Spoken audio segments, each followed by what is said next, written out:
Bonjour à toutes et tous. Merci d'être présents.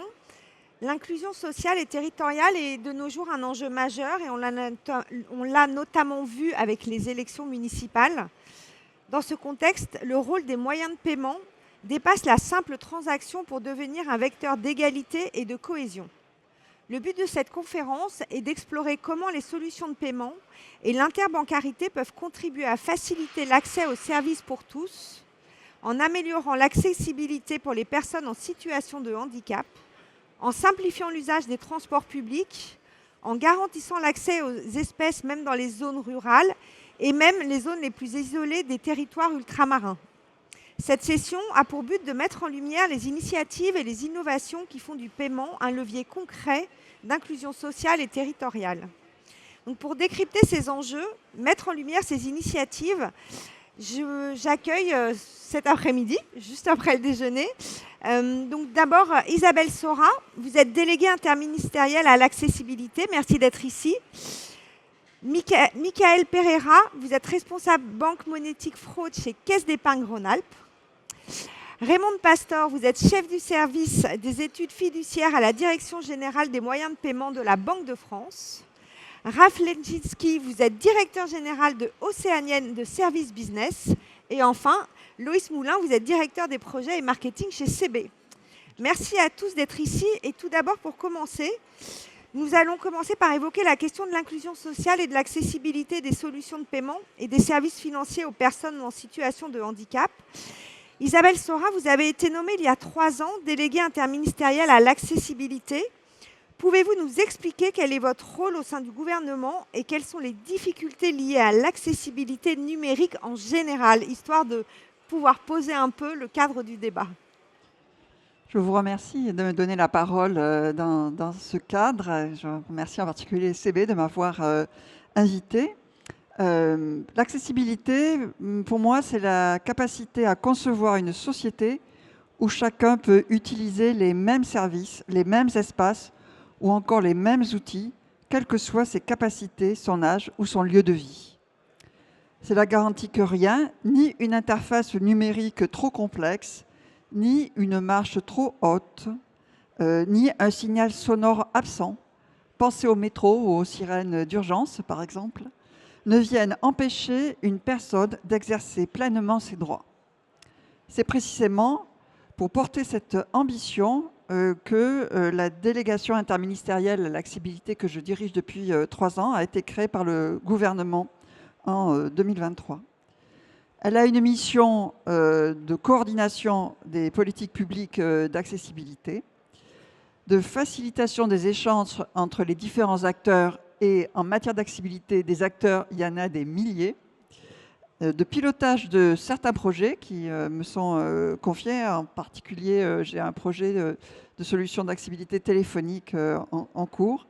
Et puis évidemment, comme beaucoup de choses se jouent sur le terrain, je suis aussi en relation avec des sous-préfets qui sont, je ne sais même pas si vous connaissez leur existence parce que c'est très spécialisé, ce sont des sous-préfets qui sont référents handicap inclusion. Notre objectif est simple, c'est garantir l'accessibilité pour toutes et pour tous. Et ce n'est pas si simple. Et je pense que vous pouvez vous en rendre compte dans la vie de tous les jours. Ce n'est pas un sujet technique, ce n'est pas qu'un sujet réglementaire, c'est vraiment une question de citoyenneté pour tous. Et en fait, aussi bien en France que dans le monde ou qu'en Europe, je pense qu'on peut prendre tous les pays du monde, on retrouverait plus ou moins des difficultés. Nous avons des obstacles à la vie quotidienne qui sont invisibles pour certains d'entre nous. Si vous prenez je peux prendre l'exemple du TPE tactile, on y reviendra, c'est pas facile pour les personnes qui sont malvoyants ou aveugles. Un site dans lequel on ne peut naviguer qu'avec un site informatique, sur lequel on ne peut naviguer qu'avec une souris, une borne de paiement qui ne parle pas, par exemple, quand vous êtes aveugle, c'est pas facile de l'utiliser. Et puis, vous avez des choses très classiques dans lesquelles, dans l'administration, nous sommes quand même aussi spécialistes. Ce sont des formulaires en ligne qui ne sont pas toujours très faciles à comprendre, j'en conviens. Et vous voyez, toutes ces petites choses, là, je vous ai donné quelques exemples pour essayer de vous faire toucher du doigt l'accessibilité. En fait, ça veut dire que les personnes directement concernées doivent en permanence réfléchir à comment elles se déplacent, à ce qu'elles vont faire dans la journée. Est-ce qu'elles vont trouver, par exemple, des toilettes accessibles? Est-ce que le plan pour se déplacer, le plan de transport sera accessible, etc. Et donc, il y a une multitude d'obstacles qui se créent dans la vie quotidienne, mais aussi au travail.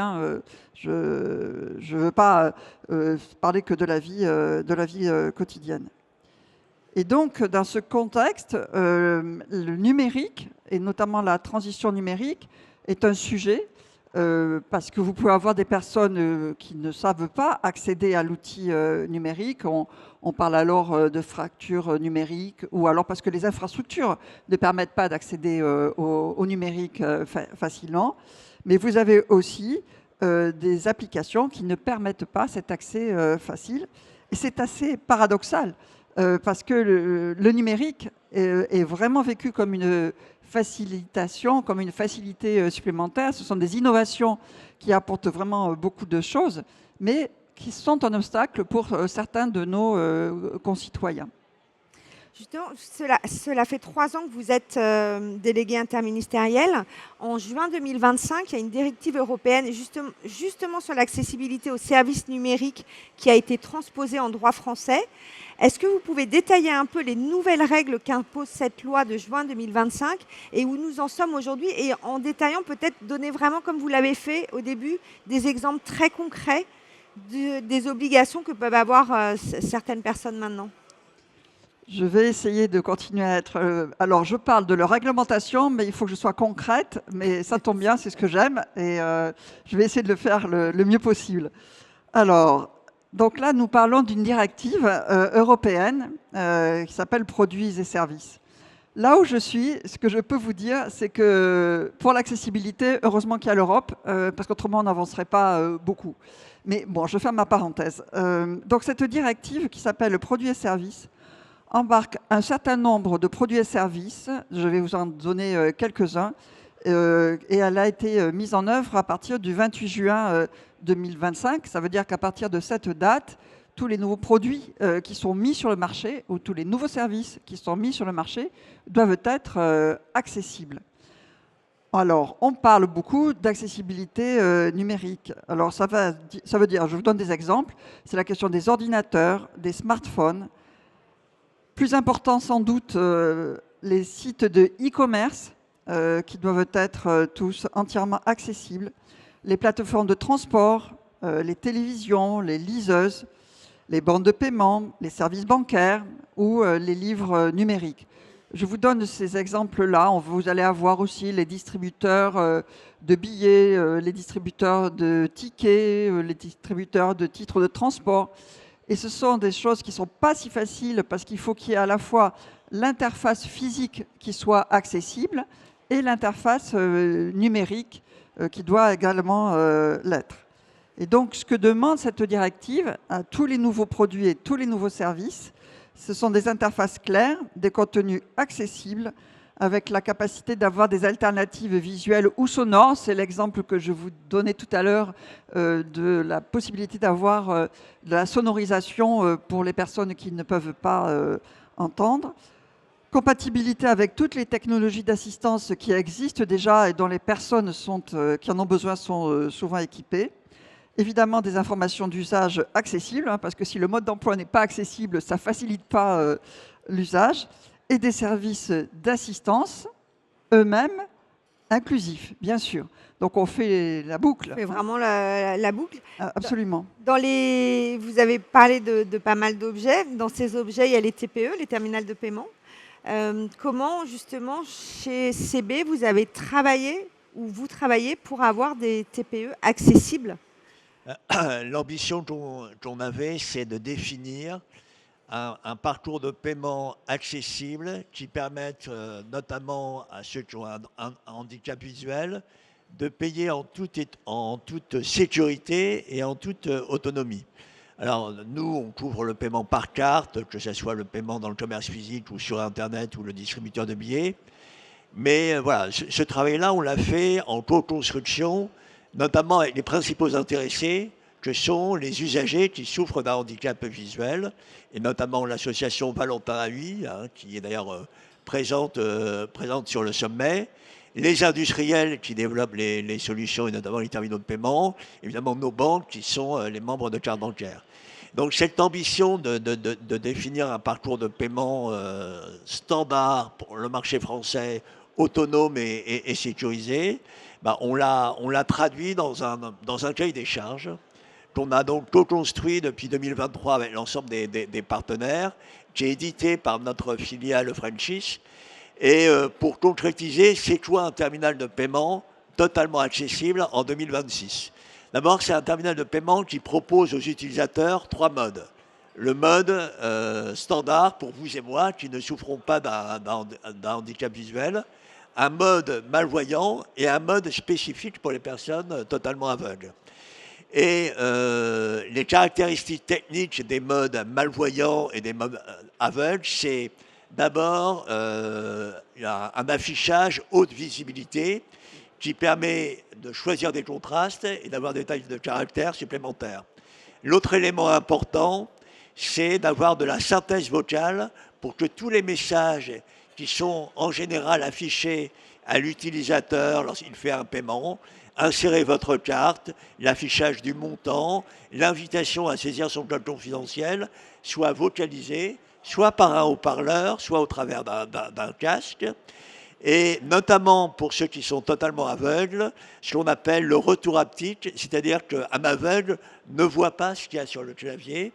Et donc, lorsqu'il le promène ou lorsqu'il interagit avec le clavier, ben, le retour haptique, c'est des vibrations qui permettent à l'utilisateur de se repérer. Et notamment, il y a un élément très angoissant qui est la saisie du code confidentiel, ce qu'expliquait notamment Manuel Pereira, qui est notre correspondant de l'association Valentin Ahuy, c'est que sur un terminal qui n'est pas adapté, en fait, pour saisir son code confidentiel sur un clavier tactile, bah, à part communiquer son code confidentiel à la personne qui l'accompagne ou au commerçant, il est démuni. Et donc, avec le mode aveugle, en fait, il y a un clavier virtuel simplifié, invisible de vous et moi, mais avec le retour haptique, l'utilisateur est capable de... Voilà. Et donc, si vous voulez comprendre ce que vit une personne malvoyante ou aveugle face à un terminal de paiement, ben vous allez sur le stand Valentin Ahuy ou sur le stand CB et vous allez vivre ma vie d'aveugle et pouvoir manipuler le premier terminal qui est totalement accessible et qui vient d'être agréé par CB. Et donc, il vient d'être agréé, donc il n'est pas encore en circulation. Voilà, oui, alors ça, tout à l'heure, Philippe parlait des premiers étages de la fusée. Le premier étage, c'est d'avoir une offre de terminaux et d'automates de paiement et aussi de distributeurs de billets totalement accessibles et donc totalement conformes. Le deuxième, et donc, il faut que tous les industriels aient ça à leur catalogue. Et l'étage le plus important, c'est le déploiement sur le terrain. Et donc, c'est très important que les banques, les mainteneurs, les grands commerçants, dans leur appel d'offres, demandent ces nouveaux terminaux pour que progressivement, dans les 5-6 prochaines années, on arrive très rapidement à améliorer l'accessibilité. Voilà. La directive, enfin la loi nous offre un créneau relativement important, mais il ne faut pas attendre les 2 dernières années pour bouger. Oui, on a parfois tendance... oui, non, il faut y aller tout de suite.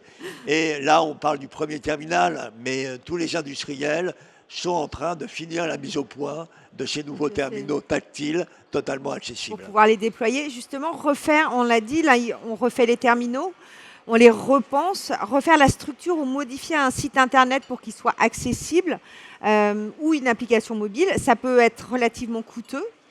Qu'est-ce que vous dites aux entreprises et aux industriels qui doivent modifier ces sites ou leur application mobile et qui vous disent « mais oui, mais c'est quand même extrêmement coûteux de faire ça ». Je dirais que... Alors ça dépend.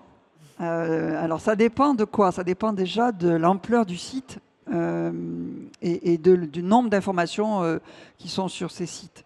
Je dirais qu'on a plusieurs façons de procéder et c'est ce que je vois en pratique.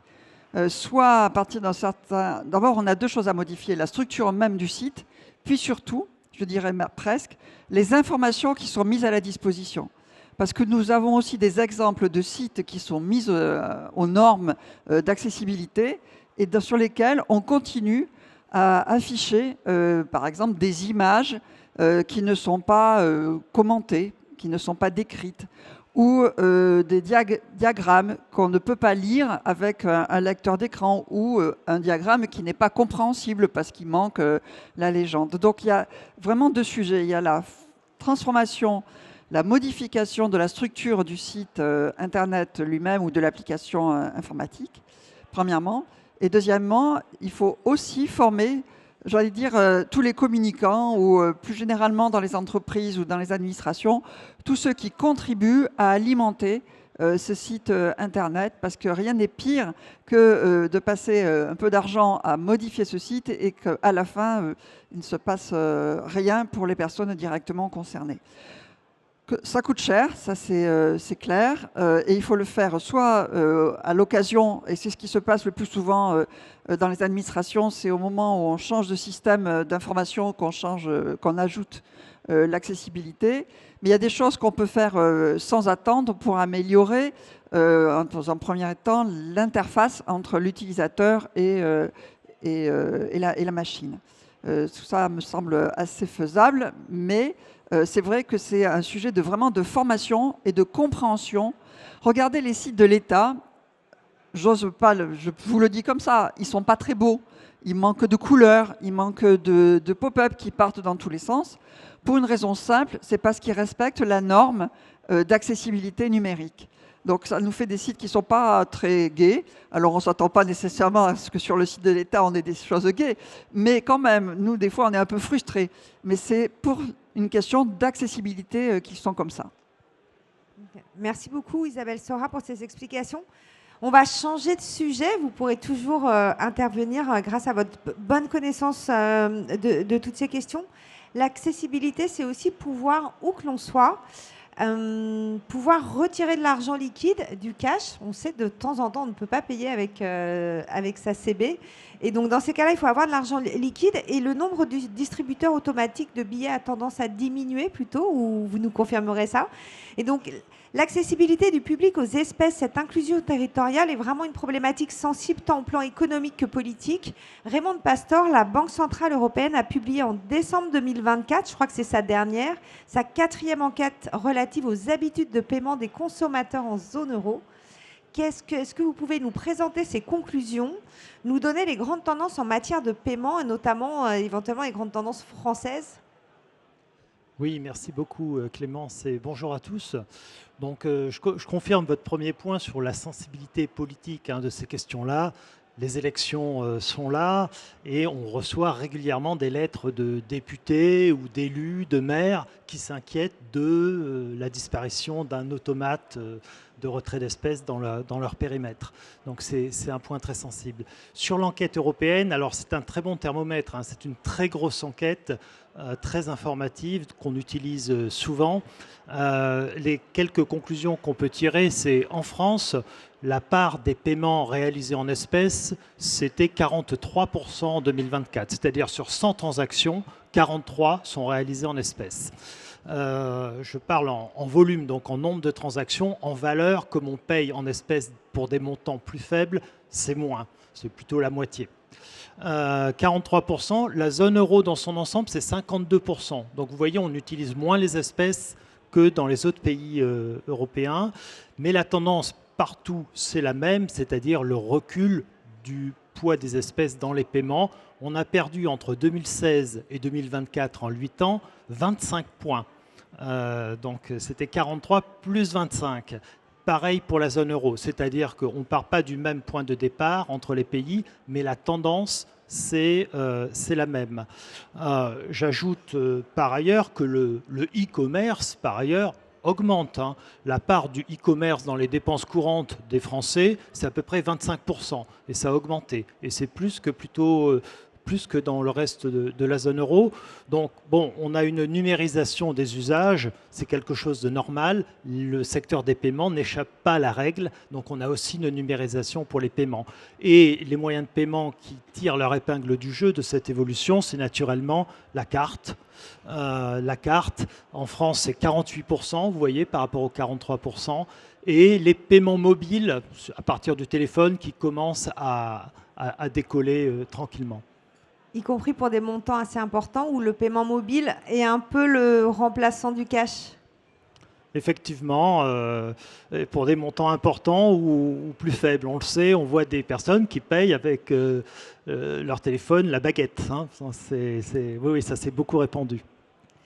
Et si on compare la France aux autres pays européens, vous l'avez un petit peu fait, est-ce qu'on peut faire un peu par vaste zone géographique, quels sont les pays où le cash est beaucoup moins important et les pays où le cash est au contraire encore assez présent? Oui, tout à fait. Donc 52%, j'ai donné la moyenne pour la zone euro, mais il y a une disparité qui est assez forte entre les différents pays. Il y a des pays qui utilisent plutôt plus le cash que la France, et c'est la majorité d'entre eux. Nous, j'ai dit 43%, en Allemagne, c'est 53%. 53%, en Espagne, c'est 57%, et en Italie, 61%. Le record, c'est ça, l'Italie et l'Autriche, 62%, on aime beaucoup les espèces. Et à l'autre bout du spectre, vous avez les Pays-Bas, où on est à 22%, et puis la Finlande, où on est à 27%.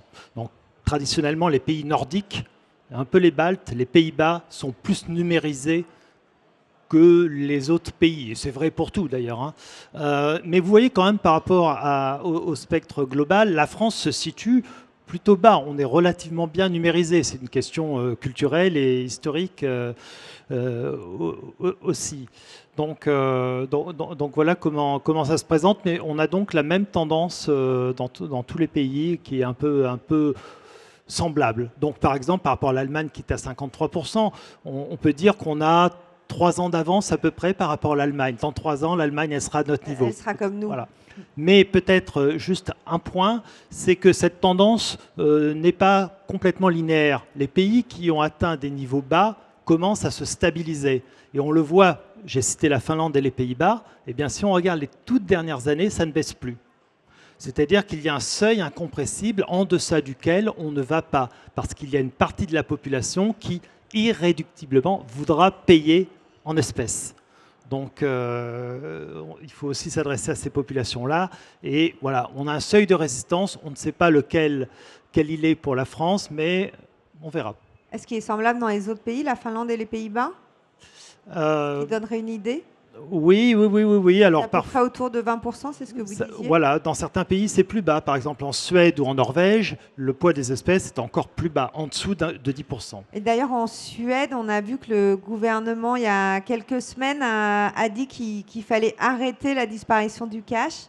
Ça peut être aussi pour des questions de résilience, justement, qu'il faut quand même s'il y a beaucoup de paiements mobiles, le gouvernement a d'ailleurs demandé à la population de garder un peu de cash chez elle. Vous êtes d'accord avec cette politique-là? Digitalisons, mais gardons quand même un peu de cash au cas où? Oui, vous avez raison. L'expérience a montré qu'en cas de crise forte, le cash pouvait être un moyen de paiement de dernier recours. Donc c'est effectivement, de ce point de vue-là, un moyen de paiement à privilégier, effectivement. Et donc, c'est pour ça que c'est important qu'il soit accessible partout en France. Justement, on l'a vu, le nombre de DAB ou de GAB diminue. Comment on peut répondre à cette absence de distributeurs de billets, que ce soit des distributeurs bancaires ou non bancaires? Raymond, je ne sais pas si vous voulez répondre. Et puis après, Loïs, si vous voulez enchaîner. Très bien, oui, merci. Oui, alors d'abord, on fait des analyses, mais on ne les fait pas tout seul. On les fait avec l'ensemble des acteurs, et beaucoup sont présents ici à travers le Comité national des moyens de paiement. Donc on publie des rapports sur l'accessibilité aux espèces et on s'intéresse d'ailleurs, moi j'anime le groupe de travail accessibilité et accessibilité d'ailleurs pas seulement en termes d'éloignement géographique mais aussi au sens du handicap par rapport à différents groupes sociaux. Donc on a une approche qui est relativement inclusive de ce point de vue-là. Notre credo à la Banque de France, il est simple, c'est la liberté du choix du moyen de paiement. Chaque citoyen doit pouvoir choisir le moyen de paiement avec lequel il souhaite payer où qu'il se trouve sur le territoire. Donc ça, c'est quelque chose que l'on surveille de près, de façon collective. Et de ce point de vue-là, quand même, je peux donner un message positif, c'est que le niveau de l'accessibilité aux espèces est très bon et il est stable. Donc effectivement, vous avez mentionné le nombre d'automates. Il est passé de 52 000 en 2018 à 42 000 en 2024. Donc effectivement, ça a perdu 10 000. Mais ça n'est pas du tout important. Et ce n'est pas la peine de le retenir, cela. Parce que ce qui compte pour l'accessibilité, c'est le temps que vous mettez pour accéder à un point de retrait d'espèces. Vous avez tous en tête le schéma de la petite commune, où vous avez des agences bancaires dans le centre, les DAB sont les uns à côté des autres. Si vous en supprimez un, ça fait baisser le nombre de DAB, ça n'altère en rien le niveau d'accessibilité pour la population. Donc c'est pour ça que l'on calcule des indicateurs d'accès géographique à la population. Et de ce point de vue-là, on constate que 79% de la population se trouve à moins de 5 minutes d'un distributeur de billets en voiture. Voilà. Et si on prend différentes métriques, 15 minutes en voiture, 99% est à moins de 15 minutes d'un distributeur de billets et ces chiffres sont très stables dans le temps. D'ailleurs, sur les 35-36 000 communes en France, 6 500 sont équipées d'au moins un distributeur de billets. Ce chiffre est complètement stable. Et c'est vrai pour les petites communes. Celles de moins de 1000 habitants, c'est pareil. Donc certes, on peut mettre en avant des histoires où on voit des petites communes, des villages qui ont perdu leur dernier DAB. Mais cela ne concerne que quelques cas, que quelques dizaines de cas, sachant qu'il est possible d'installer des distributeurs aussi. On voit aussi ce mouvement-là. Voilà, et donc également un point que je voulais indiquer, c'est qu'il y a d'autres manières de retirer des espèces qu'en mettant sa carte dans un distributeur de billets. C'est ce qu'on appelle le cash and shop en bon français, et les points privatifs, sinon, c'est-à-dire que la clientèle de certaines banques qui ont mandaté des commerçants pour pouvoir délivrer des espèces à leurs clients propose ce service. Donc on a en France, on a 23 000 commerces qui proposaient ce service en 2018 et 28 000 en 2024, plus 5 000. Donc vous voyez, les DAB, moins 10 000, les points de retrait dans les commerces, plus 5 000. On connaît moins bien cette forme de retrait dans les commerces et donc on les appelle points privatifs parce qu'ils sont réservés, ces services sont réservés à la clientèle des banques qui ont mandaté les commerçants pour le faire. Et il y a 4 établissements, Nickel pour BNP Paribas, Crédit Mutuel CIC, la Banque Postale et Crédit Agricole. Voilà. Mais pour améliorer l'accessibilité, il y a un projet qui est développé par GCB qui va permettre de renforcer l'intérêt de ces points de retrait d'espèces dans les commerces. Oui, alors déjà, peut-être pourquoi les espèces, c'est aussi important pour CB. Alors, les espèces, c'est le deuxième moyen de paiement en France. Mais le premier moyen d'accès aux espèces, c'est la carte bancaire CB. Ça représente 1 milliard d'opérations par an, grosso modo, et 100 milliards d'euros. Donc les espèces, c'est aussi au cœur de notre stratégie. Et on a exactement le même credo que Raymond, que la Banque de France. On parle du multi-paiement, le paiement par carte, mais également les espèces pour payer au point de vente. Et donc, oui, on a un très bon niveau d'accessibilité aux espèces, les DAB et les points d'accès privatifs. Et ce qu'on a cherché à faire, c'est le sens de la perfection. C'est, je dis, parfaire ce niveau d'accessibilité pour, quelque part, rendre interbancaire ces 28 000 points d'accès aux espèces privatifs et donc proposer progressivement chez ces commerçants la possibilité pour n'importe quel client, quelle que soit sa banque, détenteur d'une carte CB, de retirer, alors en dépannage, des espèces chez l'un de ses commerçants. Alors, il ne s'agit pas de transformer ces 28 000 commerçants en distributeurs de billets humains. Ils ne vont pas être approvisionnés pour rendre ce service, mais tous ces commerçants, ils ont des caisses, et donc en dépannage, ils peuvent servir des espèces. Donc ce projet, on y a travaillé avec la Banque de France, la CPR et le Trésor en 2023-2024. Donc on l'a défini, il faut le rendre conforme à la réglementation. Et on va avoir, donc un certain nombre de banques ont lancé des développements, et on va avoir les premières expérimentations cet été avec le Crédit Agricole et la Banque Postale. Et pour mesurer, alors non pas le fait que ça va marcher techniquement, c'est bien entendu ça va marcher techniquement, mais pour regarder un petit peu l'appétence client.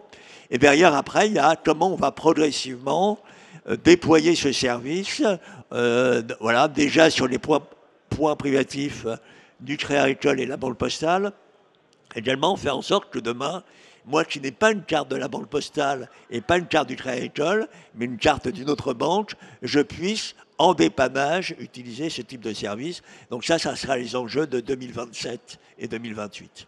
Oui, qu'on ne soit pas coincé avec une banque. Voilà. Ok. Isabelle Sora, on a parlé là de plusieurs initiatives qui pourraient permettre l'accessibilité plus grande en France. Qu'est-ce que vous pensez de ces initiatives? Est-ce que vous pensez qu'elles vont dans le bon sens? En fait, oui. Pour dire les choses, je prenais des notes dans ce que vous disiez parce que je trouve la mesure, on dit un GAB à 5 minutes de voiture. Alors, parmi les personnes avec lesquelles je travaille, on me dit oui, mais tout le monde ne peut pas conduire. Et donc, du coup, on voit bien, et vous l'avez précisé, que le nombre de communes dans lesquelles les DAB ont été installés n'a pas baissé. Et je pense que ça, c'est vraiment le critère le plus important. Qu'on a besoin de liquide. Ça, c'est la question de la résilience qui s'est discutée ou qui se discute actuellement dans notre conférence. Et enfin, il faut se poser la question des personnes en perte d'autonomie, qui sont quand même souvent dans des zones rurales et qui prennent de l'âge, et qui donc auront de plus en plus de difficultés à se déplacer et ne conduisent plus. Et c'est pour ça que les initiatives que vous avez mentionnées en termes de comment on permet aux commerçants de dépanner me paraissent vraiment d'excellentes initiatives. Ce qui compte, c'est vraiment de penser à tout le monde à chaque fois. Et c'est ce que vous faites quand vous vous exprimez. Oui, effectivement, parce qu'on le sait, la France est une population qui vieillit. Et il y a de plus en plus, ou il va y avoir de plus en plus de personnes en perte d'autonomie. Raymond, vous vouliez ajouter quelque chose? Oui, c'est juste pour abonder dans ce sens-là. Je parlais de lettres de maires qui nous écrivaient régulièrement. Une réponse classique que l'on fait, c'est effectivement le distributeur a été supprimé, donc maintenant il faut aller à telle commune pour pouvoir retirer. Mais dans votre commune, vous savez que vous avez un point de retrait dans un commerce. Et donc, ça répond un petit peu à votre point, madame. Et évidemment, le jour où ce point sera en plus interbancarisé, là, ce sera très, très bien. Donc, c'est très important pour nous. C'est très important que ça se développe. Merci beaucoup. On va avancer parce que le temps passe. On va passer à vous, Michael Pereira. C'est une autre forme d'inclusion territoriale. C'est l'idée de simplifier le paiement des transports publics et des transports en commun. Notamment pour les usagers qui ne sont pas réguliers, parce que les usagers réguliers, ils ont généralement une carte de fidélité. Vous avez participé avec la Caisse d'épargne Rhône-Alpes à la mise en place de l'open paiement dans les transports publics lyonnais, dans les transports en commun lyonnais. Et donc vraiment, à Lyon, ce qui n'est pas le cas à Paris, on peut utiliser son support de paiement sans contact sous plusieurs formes. Donc c'est ou sa carte de paiement, ou son téléphone mobile, ou sa montre connectée et je ne sais quoi d'autre. On parlait dans la conférence d'avant de frigo connecté. Alors peut-être que pour le transport, c'est pas idéal. Mais tous ces nouveaux modes de paiement comme titre de transport, est-ce que vous pouvez nous faire un peu l'histoire de cet open paiement à Lyon et surtout où on en est des usages? Est-ce que ça a vraiment pris? Alors, pourquoi on a mis en place l'open paiement à Lyon? En fait, on est parti d'un appel d'offres qui a été lancé en fait par le syndicat qui gère en fait les transports en commun du Rhône et de l'agglomération lyonnaise. Le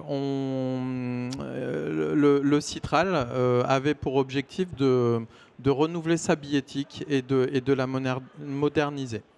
Au travers de ça, ils ont réfléchi à un certain nombre d'exigences. Et si je peux en choisir quelques-unes pour vraiment montrer en fait le côté vraiment atypique du projet du Citral de Lyon, c'est en fait déjà ils voulaient revoir les aspects de distribution de sa billettique. Donc ils voulaient diversifier et simplifier en fait les parcours d'achat déjà pour les utilisateurs et les usagers. Il voulait également diversifier et simplifier, surtout le parcours de vente pour les agents. Et ça sur tous les canaux. Ensuite, le deuxième point et une deuxième exigence du Citral, c'était de refondre en fait l'usage qu'on pouvait faire des transports en commun au travers de la billettique. Et l'idée, c'était de faciliter la validation et de la rendre vraiment accessible au plus grand nombre. Donc, au travers de ça, ils souhaitaient également favoriser l'accessibilité aux personnes à mobilité réduite. Donc ça, c'était un préalable important pour le Citral. Ensuite, l'idée, c'était également de toujours maintenir un acte de validation systématique en entrée d'un bus ou d'un tram. Voilà. Et ça, c'était vraiment voilà, une prérogative importante, en tout cas, du Citral. Le Citral souhaitait également refondre sa gamme tarifaire. Il voulait la rendre plus simple. Alors, on a tous un exemple où on a tous subi un jour le fait d'aller dans une ville qu'on ne connaît pas, de chercher un billet de train, de métro, de quelque chose comme ça. Et c'est toujours un petit peu compliqué. Donc, simplifier la gamme tarifaire, simplifier l'accès aux clients de la billettique et aussi de pouvoir la rendre un petit peu souple par moment. L'interopérabilité, c'était aussi une des exigences du Citral pour du coup permettre en fait, le développement de ce service à des multipartenaires, pouvoir l'adapter aux multi-opérateurs et aux multi-réseaux, aux multi-exploitants. Et donc ça, c'était important pour eux. On a parlé de moderniser l'offre de billettique. C'était l'idée d'intégrer en fait des solutions innovantes, le sans contact, le e-billet, le téléphone et la carte bancaire évidemment. Donc l'idée c'était d'introduire des nouvelles fonctionnalités autour de l'open payment. Enfin, sur les exigences du Citral, c'était d'avoir un équilibre financier. L'équilibre financier, c'était de pouvoir conserver et de pouvoir collecter les recettes normalement, limiter le risque de fraude aussi également, qui existe dans les transports en commun, et de pouvoir gérer les coûts d'acquisition et d'investissement assez simplement. Voilà pour les exigences du Citral. Ensuite, si on revient un petit peu sur le Citral en chiffres, donc c'est un premier projet qui a fait suite à un pilote qui a été mis en place par le groupe BPCE dans la ville de Dijon. Ça, c'était le pilote qui a réalisé en 2018 et le Citral, du coup, est arrivé en juin 2022 où on a démarré justement l'open payment. Et c'est vraiment le premier projet industriel d'envergure avec le deuxième réseau en France, 4000 valideurs, 900 bus, 100 tramways, 80 métros et 2 funiculaires. Donc c'est quand même une taille de réseau assez importante. Si on regarde un petit peu le Citral aussi en chiffres, c'est plus de 30 millions de validations réalisées en 2025, 1,4 million en moyenne d'opérations de paiement par mois et une augmentation annuelle moyenne de 30% du nombre de paiements. Et un point aussi qui nous paraissait important au niveau de la diversité des usagers, En fait, on a identifié 184 pays différents qui sont... C'est énorme. Oui, c'est assez dingue de voir ça. Ouais. Du coup, on a vraiment mis en place un projet qui a pu répondre au plus grand nombre. Vous avez parlé de 30% d'augmentation annuelle moyenne. Est-ce qu'il y a, vous voyez une accélération de cette croissance? C'est-à-dire, est-ce que ça a commencé doucement et maintenant de plus en plus ça augmente? Alors, oui, l'augmentation, elle est continue. Hein. On a globalement, depuis le début, en fait, une augmentation à 2 chiffres. Après, évidemment qu'on va constater à un moment donné un plafonnement, hein, c'est évident. Mais en fait, tout le monde utilise aujourd'hui l'open payment. Voilà, il n'y a pas de... C'est ouvert à toutes les tranches d'âge, absolument. Après, avec la carte bancaire, avec le smartphone aussi, hein, on a pu constater qu'il y avait quand même une utilisation importante du smartphone. Et en fait, c'est la facilité d'usage qui a vraiment favorisé l'avènement de l'open payment et qui l'a rendu en fait comme étant un standard qu'on attendait vraiment, hein, qu'on recherchait. Voilà. Justement, vous avez parlé de 184 pays. Est-ce que vous savez s'il y a beaucoup de Lyonnais? Parce que Lyon est aussi, c'est la preuve que Lyon est une grande ville touristique, que ce soit du tourisme d'affaires ou du tourisme de loisirs. Est-ce qu'il y a des Lyonnais qui l'utilisent aussi de manière occasionnelle? Oui, alors oui. En fait, globalement, c'est quand même essentiellement des gens qui habitent à Lyon ou des gens de la région, enfin du département du Rhône qui l'utilisent globalement. Voilà. Après, on est vraiment globalement sur une utilisation occasionnelle et ce sont les usagers lyonnais qui l'utilisent dans le plus grand nombre, hein, globalement. Merci. Ce nouvel usage, il concerne donc des voyageurs occasionnels. Il s'est notamment déployé en région, dans les grandes métropoles françaises, Lyon, Marseille, Toulouse, Rennes, si je ne dis pas de bêtises, ou dans des collectivités beaucoup plus petites. C'est étonnant parce qu'en France, généralement, on est très centralisé à Paris et en Île-de-France. Là, ce sont plutôt effectivement nos grandes métropoles régionales qui ont de l'avance sur la capitale.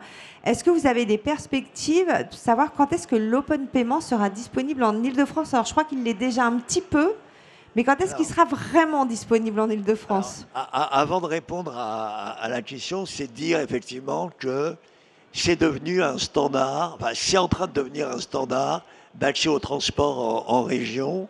Un premier lancement en 2018. Et aujourd'hui, on recense près de 100 collectivités territoriales qui ont déployé l'open payment en France.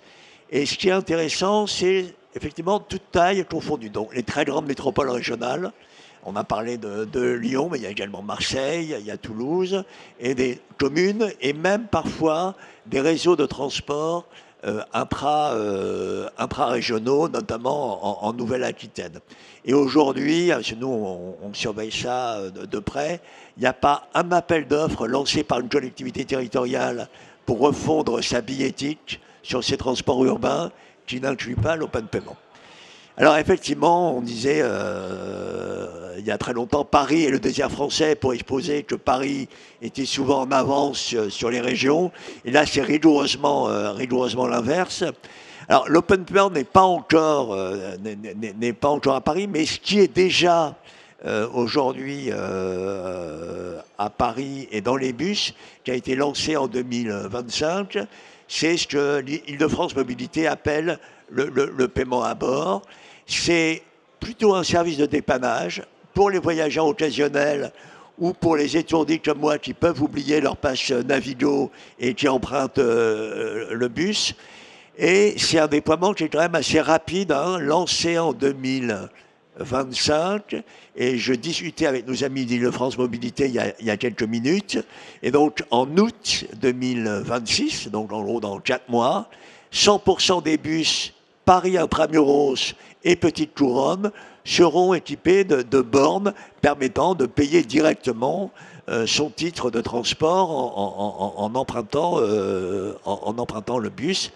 Et Île-de-France Mobilité, lorsqu'il communique dessus, dit bon, service de dépannage, mais service qui permet d'augmenter la vitesse commerciale des bus parce que le chauffeur se concentre sur la conduite et n'est plus tenu de délivrer des titres de transport, n'est plus tenu de gérer une caisse. Et donc, il y a beaucoup d'avantages. Voilà. Donc, après, la question, c'est l'Île-de-France en termes de réseau de transport urbain, c'est les bus, c'est les trams, c'est beaucoup d'intermodalité, c'est du réseau ferré, RER, métro, etc.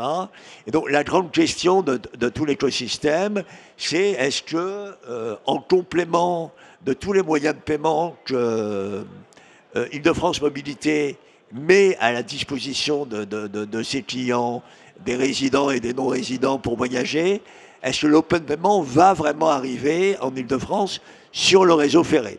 Et donc, on le sait, hein, parce que c'est public, c'est Île-de-France Mobilité y réfléchit et devrait prendre une décision que nous espérons, nous, positive, à l'été pour se lancer dans ce nouveau dispositif. Ok, merci beaucoup Loïs pour ces précisions. On espère que ça arrivera bientôt, en tout cas pour les Parisiens.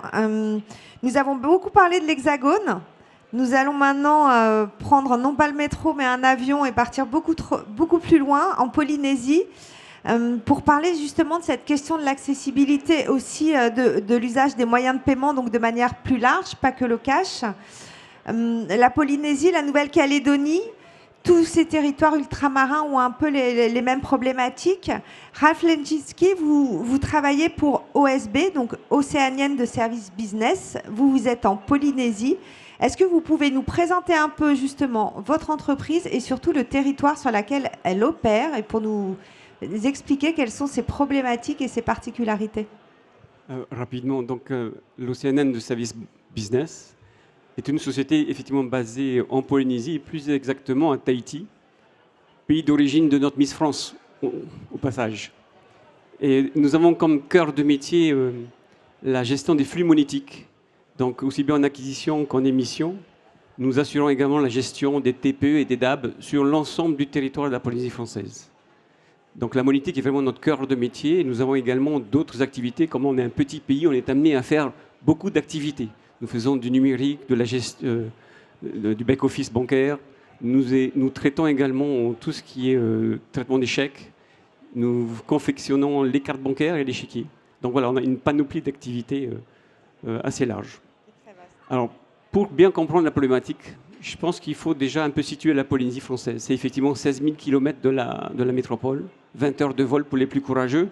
C'est 118 îles, dont 67 sont habitées. Ça veut dire qu'il y a une bonne partie des îles qui ne sont pas du tout habitées. Je crois qu'il y a une cinquantaine d'aéroports.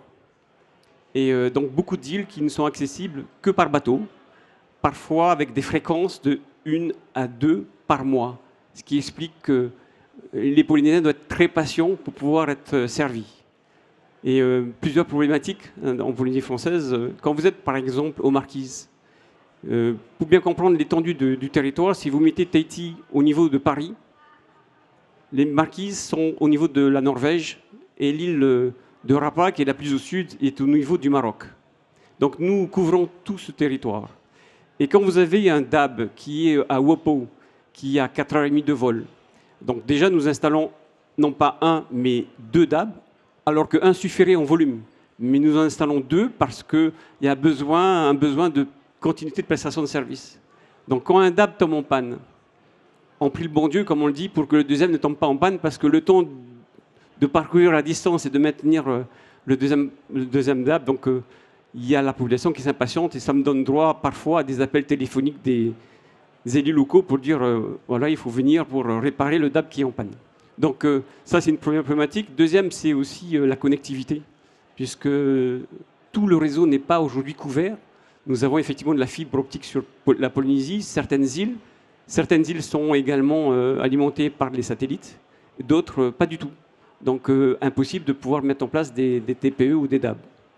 Et enfin, nous avons un ennemi qui est la corrosion. Avec les aires marins, donc nos TPE, nos DAB tombent régulièrement en panne, ce qui complique un petit peu les travaux de nos agents. Voilà, donc beaucoup de problématiques de ce style qu'on n'a pas forcément l'habitude de traiter en France. Et on a un besoin de résilience très important pour pouvoir y faire face. Justement, comment vous faites pour... vous avez parlé de résilience et de l'idée que l'ensemble du territoire puisse continuer à bénéficier des moyens de paiement, que ce soit des DAB qui fonctionnent et donc retirer du cash, que ce soit des TPE qui fonctionnent et donc ce qui nécessite d'avoir un réseau Internet correct, qui fonctionne. Qu'est-ce que vous proposez pour justement gérer à distance, rendre disponibles ces GAB?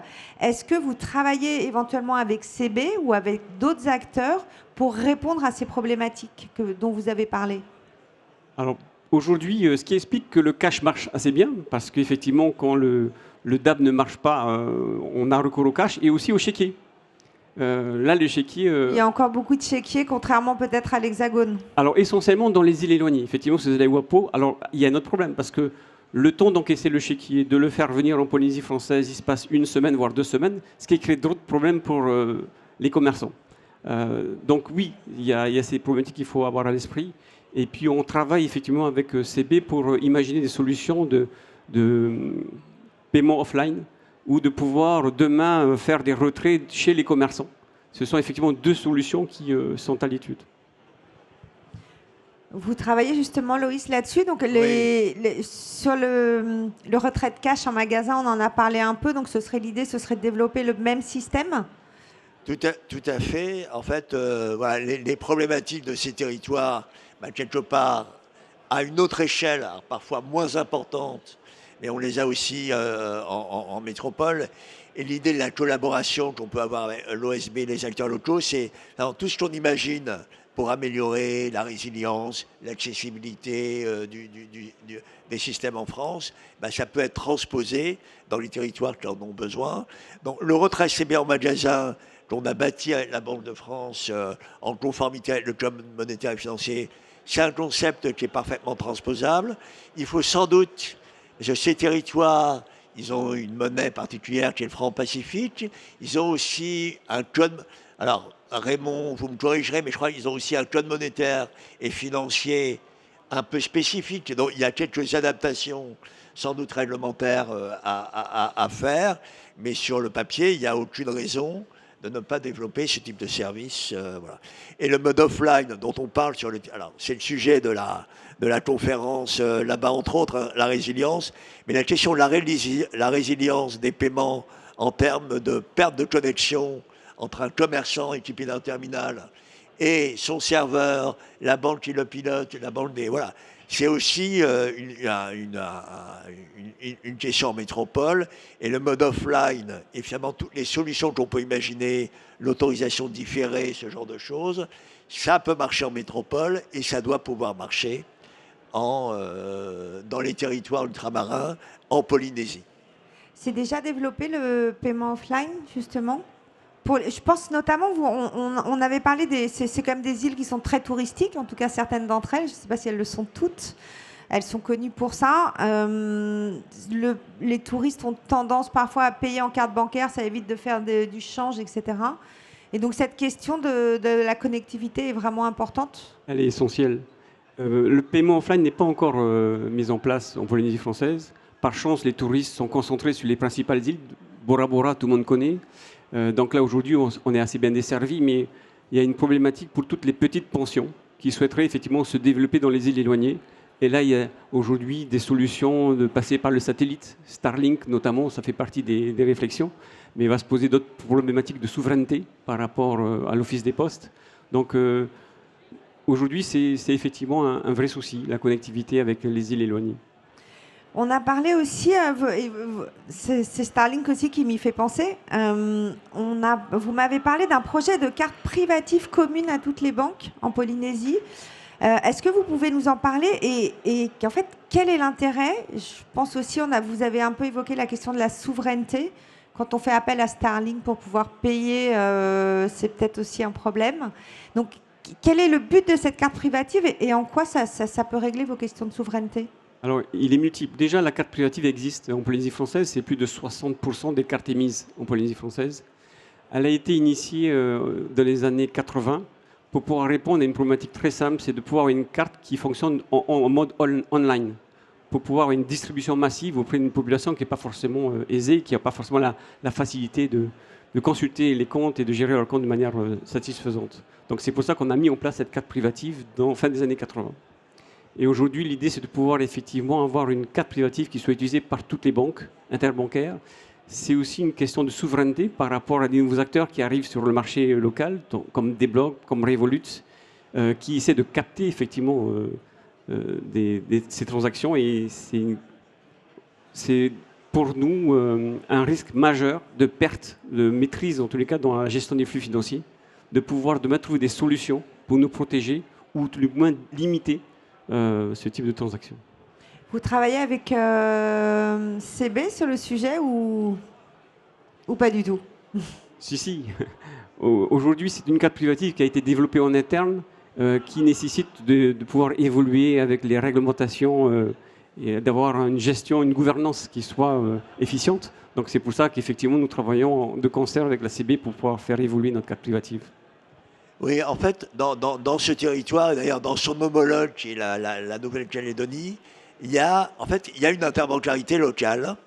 Alors, il y a des cartes CB, des commerçants qui acceptent CB en Polynésie, et il y a en plus cette carte privative qui équipe finalement la majeure partie de la population et qui sert massivement pour les dépenses du quotidien local. Et le sujet de la coopération est avec des enjeux très similaires aux nôtres. Donc le sujet de la coopération, c'est aussi de voir, en gros, tout ce qu'on a fait pour CB, est-ce que ça peut bénéficier à la carte privative? Tout à l'heure, je parlais du retrait CB en magasin. On peut imaginer demain que le retrait CB en magasin, ça puisse fonctionner avec des clients qui ont une carte CB dans ces territoires, mais c'est aussi quelque chose qui pourrait fonctionner avec cette carte privative, hein, qui permet de faire aussi du retrait dans les distributeurs de billets. Les questions de résilience, le terminal dont je parlais pour l'accessibilité, il fonctionne pour tous les types de cartes. Et donc, naturellement, lorsque ces terminaux vont arriver en Polynésie, quelque part, la carte privative va bénéficier de toutes les avancées. Voilà. Le sujet de tous les services digitaux, le paiement mobile, la tokenisation sur lequel vous interveniez tout à l'heure, c'est des services qui peuvent aussi utiliser cette carte privative. Et donc, l'idée, c'est de voir comment, en gros, augmenter, d'une manière ou d'une autre, cette carte privative pour améliorer finalement le service qui est rendu. Et il y a aussi des sujets de gouvernance qui sont sur la table. Mais voilà, c'est un sujet qui est devant nous. Mais c'est intéressant de voir qu'à combien de 20 000 kilomètres 16 000 exactement. 16 000, voilà. Une interbancarité locale spécifique liée à la spécificité de ces territoires. Merci beaucoup. Isabelle Sora, je ne sais pas si vous voulez rajouter quelque chose sur cette question justement de l'accessibilité des territoires, y compris en Polynésie. Je ne suis pas sûre d'avoir un avis sur cette question-là, je dois reconnaître, mais c'est vrai que les chiffres que vous nous avez donnés étaient quand même très, très impressionnants. Et on voit bien la question de comment on assure la maintenance d'un GAB ou d'un DAB quand il est à plusieurs jours de déplacement en bateau. J'aurais voulu plutôt revenir sur l'exemple que nous a donné Loïs Moulin, enfin le projet qui est porté avec l'association Valentin VIII, parce que pour moi, c'est vraiment un exemple de comment on peut, en associant les usagers, les personnes directement concernées, porter un projet qui va se transformer en projet industriel derrière. Et parce qu'on ne peut pas faire de l'accessibilité sans les personnes directement concernées. Et si vous me laissez encore une minute, je fais une page de pub pour le site Signal Conso, qui est un site à la disposition de tous les citoyens. Si vous avez une difficulté d'accessibilité, vous pouvez indiquer une accessibilité numérique sur un site de e-commerce, par exemple. Vous l'indiquez sur Signal Conso. Et la DGCCRF, qui en assure le contrôle, agira. Merci beaucoup. Merci à tous. Je vous remercie beaucoup d'avoir suivi cette conférence. Je vous remercie de nous avoir fait voyager de Paris, Lyon jusqu'en Polynésie. J'espère que ça vous a intéressé. Et je laisse la place pour la prochaine conférence qui aura lieu dans 10 minutes.